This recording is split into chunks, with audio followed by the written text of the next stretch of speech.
السلام علیکم۔ Daily golf Urdu میں خوش آمدید۔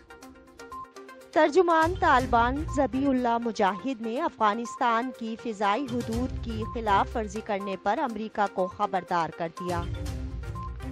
تفصیلات کے مطابق نائب وزیر اطلاعات افغانستان اور ترجمان طالبان ذبیح اللہ مجاہد کا امریکی ڈونر کے افغانستان کی فضائی حدود میں پرواز پر سخت رد عمل سامنے آیا ہے۔ ترجمان طالبان نے امریکہ کو متنبع کیا اور کہا کہ امریکہ نے حال ہی میں افغانستان کی فضائی حدود کی خلاف ورزی کر کے ایک مرتبہ پھر عالمی قوانین اور دوحہ معاہدے کی خلاف ورزی کی ہے۔ انہوں نے کہا کہ افغانستان کی فضائی حدود میں امریکی ڈرون طیارے دیکھے گئے۔ امریکہ کو متنبع کرتے ہیں کہ وہ فوری طور پر خلاف ورزیوں کو روکے۔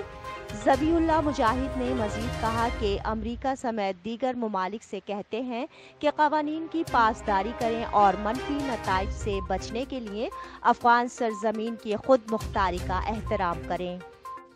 اب تک کے لیے اتنا ہی۔ اگلے بلیٹن تک کے لیے خدا حافظ۔